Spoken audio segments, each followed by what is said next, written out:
大家好啊！3分鐘3道菜，真唔真啊？有咩好處啊？其實我今日主要就想介紹俾大家，我呢部 AI， 我後邊呢部新隊呢部 AI FreshB 智能煮食機，佢除咗能3分鐘做到3道菜之外，其實佢係你哋將來夫妻2人創業嘅工具。咗大家嘅時間呢，其實呢3個餸呢，我已經預先放咗落呢部機度。嗱，你睇到機門呢就打開晒㗎啦。咁即係話佢已經做好咗啊！呢個豉汁排骨，另外呢個麻婆豆腐，哇，又係非常之好睇美味啊！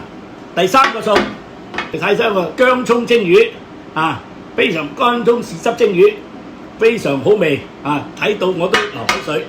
咁嗱，最大個問題就話呢三個餸喺3分鐘內完成。咁除咗喺家庭上幫你可以慳翻好多時間煮食之外，另外你可以利用呢個機可以幫你創業。點樣創業呢？嗱，大家想2508283，第二就係 WeChat Stephen Ken 0303，我就會安排大家點樣去示範參觀，點樣呢部 AI FreshB 智能煮食機幫你除咗喺家庭上煮食之外，另外點樣可以幫你去創業？